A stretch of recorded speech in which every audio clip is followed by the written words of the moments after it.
Assalamu alaikum. Welcome to BizConnect with Noreen Ghaffar. Another episode with another wonderful topic, maximizing healthy lifestyle through HVACR.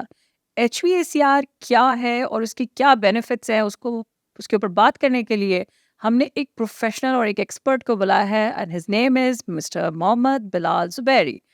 Bilal Zubairi करते क्या हैं? He is ASHRAE president elect northern Pakistan chapter, PHVACR के coordinator PEB which is the professional engineering body. दूसरा there he's secretary media and membership at PHVACR and he's a local council member for PHVACR. Along with that, it's very important to know कि उनकी अपनी qualification क्या है कि वो professional electrical engineer हैं with more than 14 years experience in the HVAC. Bilal, welcome to the show. Thank you. तो thank you so very much कि आपने मेरी रिक्वेस्ट के ऊपर मेरे शो पे आना पसंद किया. सबसे इम्पोर्टेंट टॉपिक, क्योंकि HVACR एक ऐसा वर्ड है जो मासेस जो है ना उन्हें पता ही नहीं है, तो मैं चाहूँगी थोड़ा सा एलैबोरेट करेंगे HVACR है क्या. Thank you very much Noreen for inviting me. जैसे आपने सवाल किया HVACR है क्या, more than 90% people in Pakistan don't know about the HVACR. Basically अगर हम एब्रीविएशन पे जाते हैं तो ये है heating, ventilation and air conditioning, refrigeration. हम थोड़ी देर के लिए आर वर्ड को बीच में से निकाल देते हैं, हम हीटिंग, वेंटिलेशन, एयर कंडीशनिंग पे जाते हैं. तो हीटिंग से भी आपको पता लग गया है कि क्या है, और एयर कंडीशनिंग से भी पता लग गया है कि ये कूलिंग साइड है. लेकिन हम लोग जो नॉर्मली यूज़ कर रहे होते हैं एयर कंडीशनिंग या हीटिंग, वो हेल्थ के लिए बेनिफिशियल नहीं है. राइट. और हम इसमें एक नया वर्ड ऐड करते हैं, वेंटिलेशन. जब आप किसी भी रूम में, किसी भी बिल्डिंग में हीटिंग या एयर कंडीशनिंग के साथ, कूलिंग के साथ वेंटिलेशन को ऐड करते हैं, तो वहाँ पे आपका कंप्लीट HVAC सिस्टम वो कहलाता है, और उसके साथ साथ वो हेल्थ के लिए बेनिफिशियल होता है. और मैं आपको आगे जाके बताऊंगा कि वो होता कैसे है. Right. Thank you very much sir, आपने बड़ा ही आसान लफ्ज़ों में समझाया. अब चूंकि आप अशरे की भी इतनी बड़ी पोजीशन संभाल रहे हैं और संभालने वाले हैं आगे आने वाले वक्त में, और PHVACR की भी बहुत सारी चीज़ें आप देख रहे हैं, इन दोनों का कोरिलेशन क्यों है? क्यों ये दोनों बॉडीज आपको साथ लेके चलनी पड़ी? एक्सरे पे आने से पहले मैं थोड़ा सा पाकिस्तान HVACR सोसाइटी के बारे में बताता हूँ. पाकिस्तान HVACR सोसाइटी कोई रेगुलेटरी बॉडी नहीं है. पहले तो इट्स लाइक अ फैमिली, जिन्होंने पूरे पाकिस्तान के HVAC वेंडर्स, कॉन्ट्रैक्टर्स, कंसल्टेंट्स और जितने भी सप्लायर्स हैं उनको यकजा करके रखा हुआ है अंडर वन अम्ब्रेला.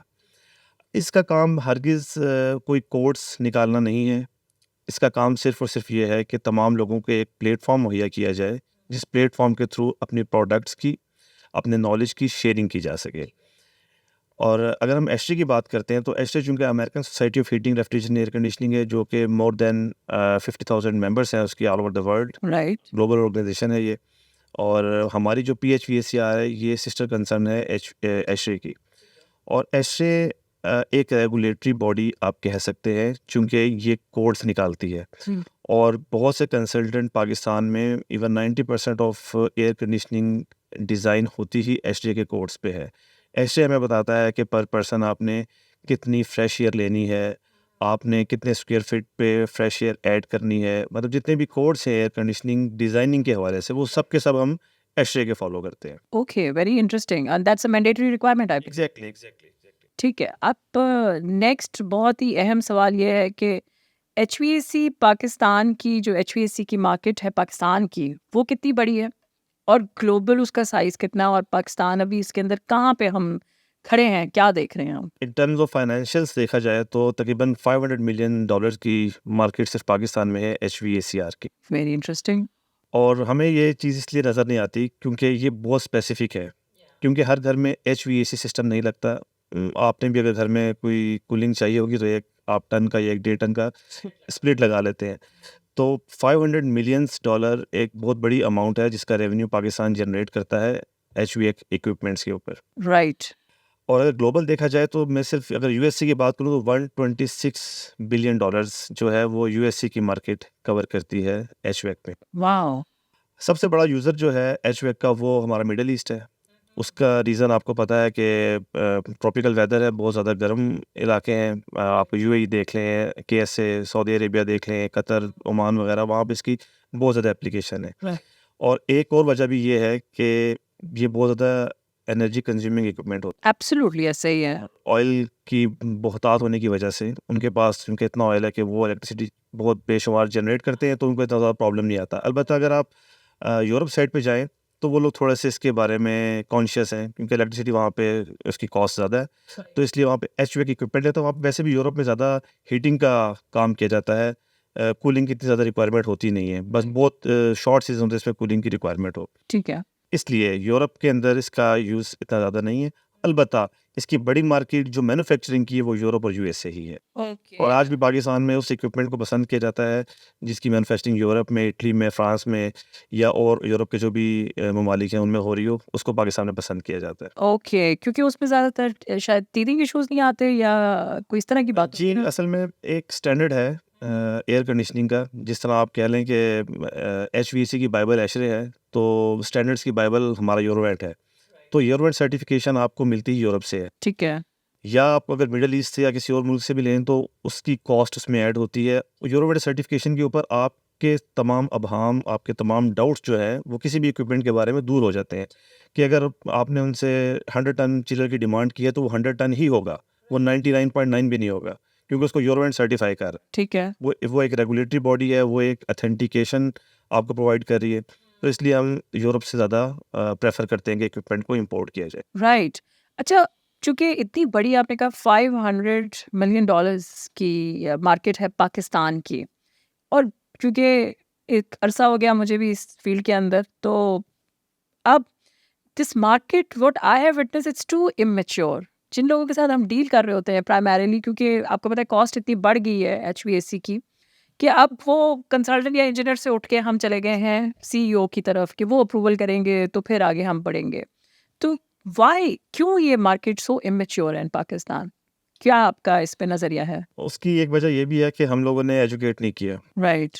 हम जब भी कोई बिल्डिंग बनाते हैं, तो उस बिल्डिंग के ऊपर अ, सिर्फ आर्किटेक्ट आपको लकीरें लगा के दे रहा होता है, हम उस पे अरबों खर्च कर देते हैं, ठीक है? लेकिन जब एचवेक की बारी आती है, तो वो जो सीईओ है या सेठ है, वो ये कहता है कि मुझे स्प्लिट लगा दो यार, इसमें कॉस्ट कम हो रही है। एब्सोल्युटली। दरअसल उससे 2 नुकसानात हो रहे होते हैं। एक मैंने बताया कि चूँकि वेंटिलेशन नहीं है बिल्डिंग में, और जब तक वेंटिलेशन नहीं होगी, तो आप जो कार्बन डाइऑक्साइड कंटेंट है, लेटेंट हीट है, उसको रिमूव नहीं कर सकते। राइट। एक चीज़।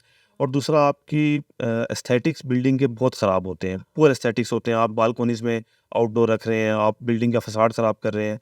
तो इसलिए उनको एजुकेट किया जाता है कि जहाँ आपने अरबों रुपया इस पे लगा दिया, तो करोड़ों लगाकर एचवीएक सिस्टम भी लगाएँ, सेंट्रल एयर कंडीशनिंग पे जाएँ। राइट। अभी चूँकि लास्ट 1 साल में मैंने एक चीज़ देखी कि एक बिल्डिंग पूरी डिज़ाइन हुई ऑन एचवीएसी, और उसके बाद पैसे शॉर्ट पड़ गए उनको, तो उन्होंने एक आउटलेट, क्योंकि प्रेशर होता है बिल्डिंग कंप्लीशन के ऊपर फ्रॉम देयर ओनर्स कि आप जो है मुझे ये जगह कब देते हैं, अलॉट कब करेंगे, पोजेसन कब मिलेगी मुझे। तो वो पार्शली जो है ना वो देना शुरू हो जाते हैं, और फिर वो जो है ना वो फ्लोर स्टैंडिंग लगा लेते हैं या कोई इस तरह की चीज़।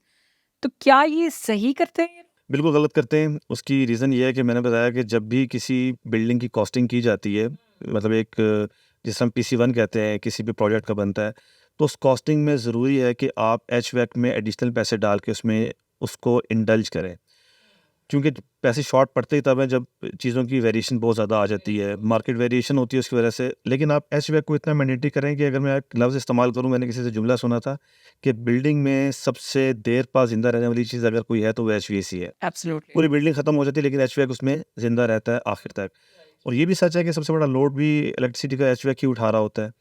लेकिन इस एक एचवीएक लगाने से आपका, जैसा मैंने बताया, हेल्दी लाइफस्टाइल भी मेंटेन होता है, आपकी बहुत ज़्यादा बीमारियों में भी कमी आती है। क्योंकि अगर आप एक ही चीज़ को रिसाइकिल करके एयर को बार-बार इन्हेल कर रहे हैं, तो डेफ़िनेटली वो आपको लंग्स प्रॉब्लम और हेल्थ हैज़र्डस है। राइट।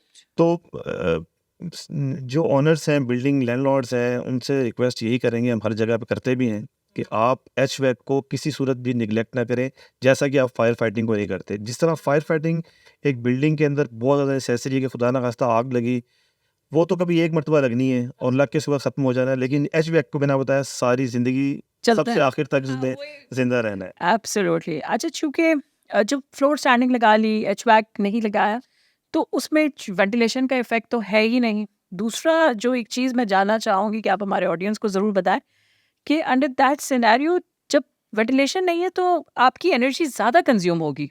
बिल्कुल दुरुस्त फरमा रही हैं आप। हमारा जो वेदर है ना पाकिस्तान का, जी। अल्लाह ताला ने बहुत मज़े का वेदर पाकिस्तान को दिया है।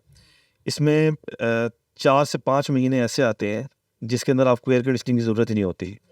मैं जो 4 से 5 महीने कह रहा हूँ, ये एक बहुत बड़ी बात है कि 4 से 5 महीनों में ना आपको हीटिंग की ज़रूरत है, ना आपको कूलिंग की ज़रूरत है। ठीक है। जब आपको आधे साल में इस चीज़ की ज़रूरत ही नहीं है, तो फिर तो आपको वेंटिलेशन ज़्यादा रखनी चाहिए।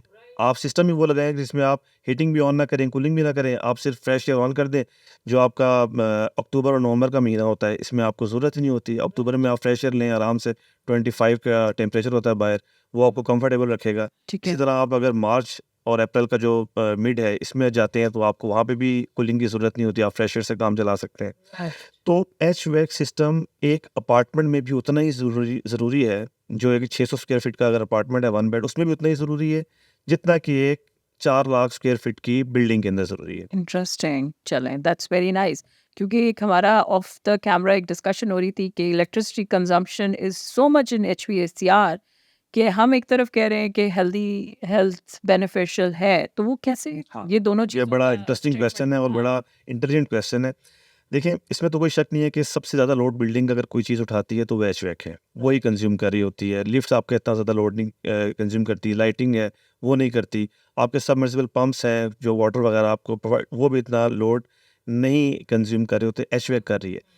अब इसमें थोड़ा-सा इंटेलिजेंटली प्ले करने की ज़रूरत है। अब बिल्डिंग कोड्स एशरे के भी जो आ रहे हैं, वो हमें ये कह रहे हैं कि ग्लोबल वार्मिंग की वजह से आप लोगों को बिल्डिंग को ही ऐसा डिज़ाइन करना है कि जहाँ पे आपको 100 टन्स की ज़रूरत थी, वहाँ पे आप उसे रिड्यूस करके 70 या 65 टन्स पे ले आएँ। इंटरेस्टिंग। जब आप 100 टन की बजाय उसको 65 या 70 टन के ऊपर लेकर आएँगे, तो ऑटोमैटिकली आपका वहाँ से 25 किलोवाट या 30 किलोवाट तो कम हो गई, एनर्जी कम हो एनर्जी कम होगी। अब वो उसका एक कॉन्सेप्ट है, उसको कहते हैं ग्रीन बिल्डिंग कॉन्सेप्ट।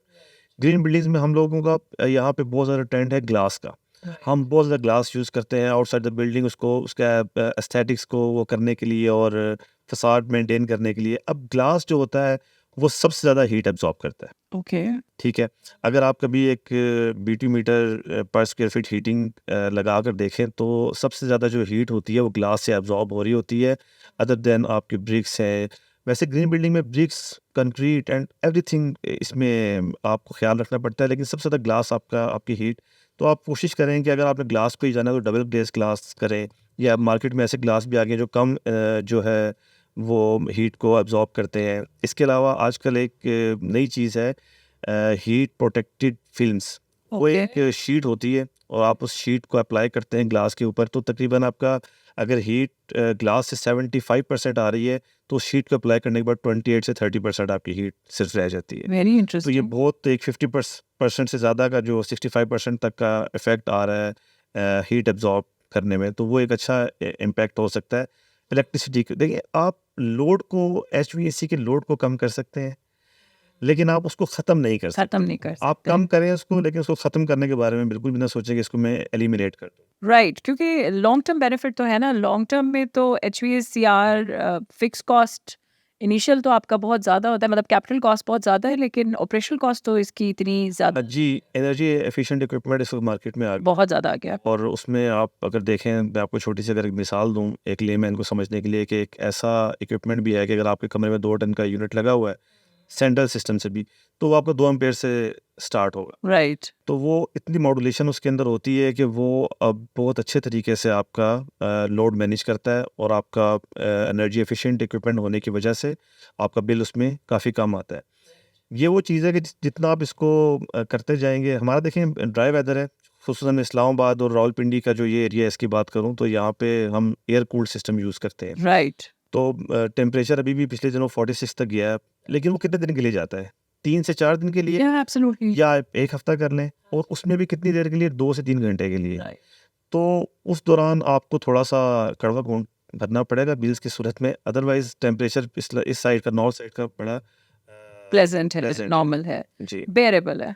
अच्छा, इसके अंदर एक और इम्पोर्टेंट एस्पेक्ट कि cost of HVAC in a building approximately क्या होती है, कि because everybody is so concern कि ये बहुत बड़ा कॉस्ट है, कितना परसेंटेज होगा? मैं अगर आपको कंस्ट्रक्शन कॉस्ट के हवाले से आज की बात करूँ, कि अगर आप एक घर बनाते हैं, जी। तो उस पे कंस्ट्रक्शन कॉस्ट जो है वो तकरीबन 8,000 से 9,000 रुपये पर स्क्वायर फीट आती है नॉर्मल घर बनाने में।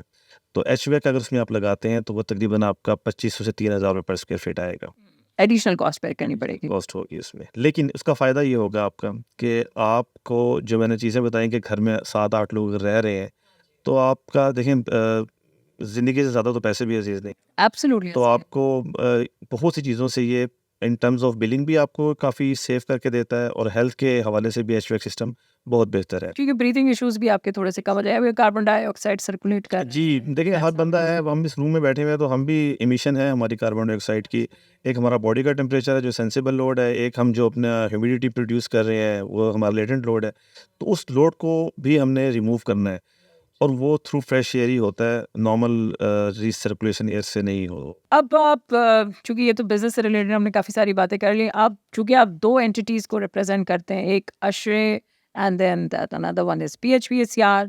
अब यूथ के लिए और जो भी इसका बेनिफिट्स क्या है, इसके क्यों कोई मेंबर बने इसका? अच्छा, ये सवाल एक मरतबा मैं एशरे की एक कॉन्फ्रेंस में गया था तो वहाँ पे एक क्वेश्चन हुआ था, प्रेसिडेंट से किसी ने पूछा था कि हम एनुअल फ़ी पे करते हैं एशरे की और वो काफ़ी ज़्यादा है, डॉलर्स में। डॉलर्स में है, तकरीबन इस वक्त $160 पर ईयर है। तो हमें इसका फ़ायदा क्या है, हम एशरे को क्यों ज्वाइन करें? तो उन्होंने बड़ा अच्छा सवाल दिया था कि जवाब दिया था कि एशरे जो है वो एक रूम है। अगर आप रूम में आएंगे तो आप उस डिस्कशन का पार्ट बनेंगे जो यहाँ पे हो रही है। अगर आप रूम से बाहर रहेंगे तो ना आप कुछ सीख सकेंगे, ना आपको पता चलेगा कि इसमें क्या हो रहा है। तो आपको एक मर्तबा उसका पार्ट बनना पड़ेगा। जब आप पार्ट बनते हैं तो फिर आपको नई-नई इनोवेशंस का पता चलता है, बिल्डिंग कोड्स का पता चलता है, कूलिंग, हीटिंग कोड्स का पता चलता है। जो मैंने आपको बताया कि आप 100 टन से 70 टन या 65 टन के ऊपर जो अपना लोड ला सकते हैं, वो किसकी बदौलत है? उन लोगों की बदौलत है ना। इस एशरे ने वो चीज़ हमें करके दी है कि आप इस तरह बिल्डिंग को डिज़ाइन करें, तो उसकी वजह से आपका लोड इतना रिड्यूस हो जाएगा। तो मैं it's more like a knowledge sharing, knowledge dissemination platform of the real trends in the HVAC। Okay, that's interesting. और PHVSR के मेंबर भी बने तो यही बेनिफिट्स। उसके और ज़्यादा बेनिफिट्स भी हैं। हाँ जी, बताइए। PHVSR बेसिकली चूँकि वो एशरे तो ग्लोबल ऑर्गेनाइजेशन है और हमारे पाकिस्तान की सतह पे हम इसको PHVSR सोसाइटी को रिप्रेजेंट कर रहे हैं।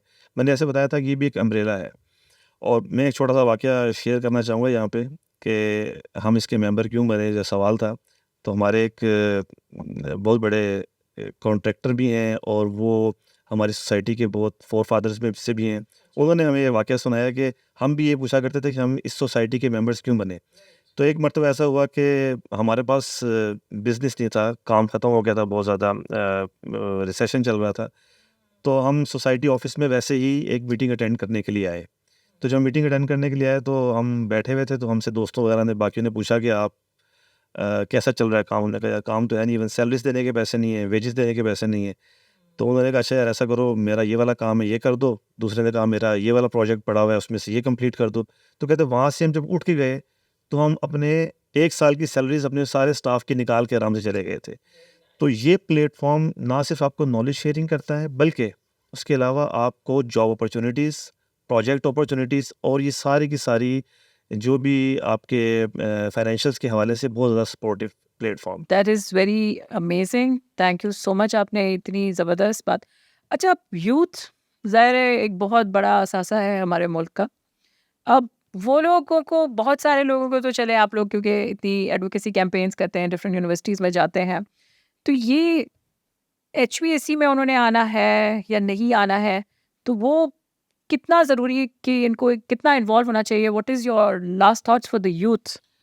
हाँ जी, यूथ के लिए चूँकि हमारी जो एचवेक है, ये एक स्पेशलाइज़्ड आप कह लें कि एक स्पेशलाइज़्ड फ़ील्ड है मैकेनिकल इंजीनियरिंग की। राइट। जो लोग मैकेनिकल इंजीनियरिंग करते हैं, वो एचवेक पढ़ते हैं और वो पढ़ के इसमें आते हैं। लेकिन मैंने आपको अपना इंट्रोडक्शन जो बताया, मैं इलेक्ट्रिकल इंजीनियर हूँ, लेकिन मैंने अपनी फ़ील्ड को स्विच किया था, मैं एआई साइड पे आ गया था। राइट। लेकिन मैकेनिकल इंजीनियरिंग में थोड़ा-सा अलमिया हमारे एकेडमिक्स का ये है कि पूरे जो 8 सेमेस्टर्स हैं, उस 8 सेमेस्टर्स में अगर आप 6 सब्जेक्ट्स पढ़ा रहे हैं, तो उसमें से सिर्फ़ आखिर के 2 सेमेस्टर्स में एक-एक सब्जेक्ट एचवेक का पढ़ाया जाता है। जिसकी वजह से जो स्टूडेंट है, जो यूथ है, वो बेचारे इसके बारे में ज़्यादा नॉलेज नहीं रखते। ओके। जब वो पास आउट होके हमारे पास आते हैं, तो हम उनसे सवाल करते हैं, तो उन बेचारों को कुछ भी पता नहीं होता। राइट। इसलिए थोड़ा-सा प्रॉब्लम यहाँ पे आता है। इसके हवाले से हम लोग काम कर रहे हैं। हमारी Pakistan HVAC society particularly Islamabad chapter इसके हवाले से यूनिवर्सिटीज़ में कैंपेन कर रही हैं और हम चाह रहे हैं कि HEC के और PEC के साथ मिलकर सब्जेक्ट्स को ऐड ऑन करें। कम से कम एक सेमेस्टर पूरा इनको पढ़ाया जाए HVAC के बारे में, क्योंकि एक ये वाहिद ऐसी फील्ड है, आप सुनकर हैरान होंगे और जो यूथ सुन रही है वो भी हैरान होगी कि ये ऐसी फील्ड है कि जिसमें लोग कम और अपॉर्चुनिटीज़ ज़्यादा है। Yes. जब आप कोई ऐड देते हैं, हमें तो बंदा ही नहीं मिल रहा होता अपने पास रखने के लिए, और अगर मिले भी तो 3 पोजीशंस होती हैं, उसके लिए एक लड़का आया होता है, लोग नहीं है इस फील्ड में। तो इसमें अच्छी लोगों के लिए अवेलेबिलिटी है चीज़ों की, अगर आप लोग सही थोड़े से प्रोफेशनल हो जाए तो इसमें बहुत ज़्यादा अपॉर्चुनिटीज़ है। राइट, इसमें आप आ सकते हैं और बहुत अच्छे इसमें ग्रोइंग भी बहुत है, आप ग्रो करते हैं। ग्रो करते हैं बिकॉज मार्केट इतनी नीश है कि उसमें अगर थोड़ा सा परफॉर्म करे तो यू कंपटीशन बहुत कम है इसमें, इतना कंपटीशन नहीं है। कंपटीशन बहुत कम है। Last thoughts for you from your side for the youth तो आपने दे दिया, मुझे बिजनेस पर्सन्स जो इन्वॉल्व हैं इस HVAC को प्रोडक्ट को अपने इंडस्ट्री में लगाने के लिए, अपनी बिल्डिंग्स में लगाने के लिए, या कोई हाउस होल्ड यूज़र है वो अपने घर पे लगाना चाहे, तो उनके लिए लास्ट थॉट्स क्या होंगे आपके कि वो अगर उनके पास पैसे हैं तो थोड़ा सा करवा घूट पी के लगा लें? क्या मैसेज देना चाहोगे? मैं तो ये मैसेज दूंगा जी, बिल्कुल लगाएं, लेकिन मैं उसके साथ साथ एक मैसेज जो बिजनेस टाइकून्स हैं उनको भी देना चाहूँगा कि वो थोड़ा सा पाकिस्तान की लोकल इंडस्ट्री को प्रमोट करें। देखिए, हमारा एक बहुत बड़ा ज़र मुबादला फॉरेन रिजर्व हमारा बाहर जा रहा है। मैंने बताया $500 मिलियन की ये मार्केट है पर एनम, और ये हमारे सारे डॉलर्स, क्योंकि हम इंपोर्ट करते हैं सारा इक्विपमेंट, तो उसकी वजह से सब बाहर चला जाता है। अगर हम थोड़ी सी तवज्जो दें, बड़े बड़े इंडस्ट्रीज़ इसके हवाले से लगाएं कि यूनिट मैन्युफैक्चरिंग भी यहाँ हो, चिलर्स भी यहाँ पे बने, हमें कुछ भी बाहर से ना मंगवाना पड़े, राइट, तो ये एक बहुत अच्छी मतलब हमारे लिए अच्छी चीज़ होगी। हमें ये फॉरेन रिजर्व सारा का सारा हमारा सेव होगा, हमें चीज़ें बाहर से नहीं मंगवानी पड़ेगी। अनफॉर्चुनेटली पाकिस्तान में कुछ कंपनीज़ हैं जो लोकली इक्विपमेंट मैन्युफैक्चर कर रही हैं, बट आज तक 30-40 सालों में उन्होंने एक भी सर्टिफिकेशन इंटरनेशनल नहीं हासिल की। तो उस सर्टिफिकेशन ना होने की वजह से कंसल्टेंट्स भी थोड़े से रिलेक्टेंट होते हैं, वो उनको चांस कम देते हैं। राइट, तो अगर हम एक अच्छी तरह से एक इंडस्ट्री प्रॉपर लगाई जाए HVAC के हवाले से, थोड़ी सी गवर्नमेंट उसके ऊपर तवज्जो दे और मैंने चूँगा बिजनेस टाइकून्स जो हैं वो इस पे तवज्जो दे, तो हम यहाँ एक ग्रोइंग मार्केट बन सकती है। राइट, ठीक हो गया। Thank you so very much for your precious time Bilal. Highly obliged कि आपने इस इम्पोर्टेंट टॉपिक के ऊपर बात किया। Thank you audience for listening to the show and हमने HVAC के हवाले से सारे डिटेल एस्पेक्ट्स को कवर किया है, और स्टूडेंट्स जो हमें सुन रहे हैं जो कि इंजीनियरिंग बैकग्राउंड से हैं, इलेक्ट्रिकल, मैकेनिकल, तो उनको ज़रूर बेनिफिट होगा। और this market is huge and there is no competition as far as we understand through the talk that we had right now. तो सुनिएगा ज़रूर और try and spread the word, क्योंकि HVAC is the need of the hour. और अगर अच्छे तरीके से रखेंगे तो कार्बन एमिशन का जो एक बज़वर्ड हम सुन रहे हैं उसको हम कर सकेंगे। कार्बन एमिशन से कार्बन क्रेडिट्स प्रोड्यूस करने का भी इससे हल निकल सकता है and we can make money out of it. So thank you for listening. Please connect with Naureen Gaffar.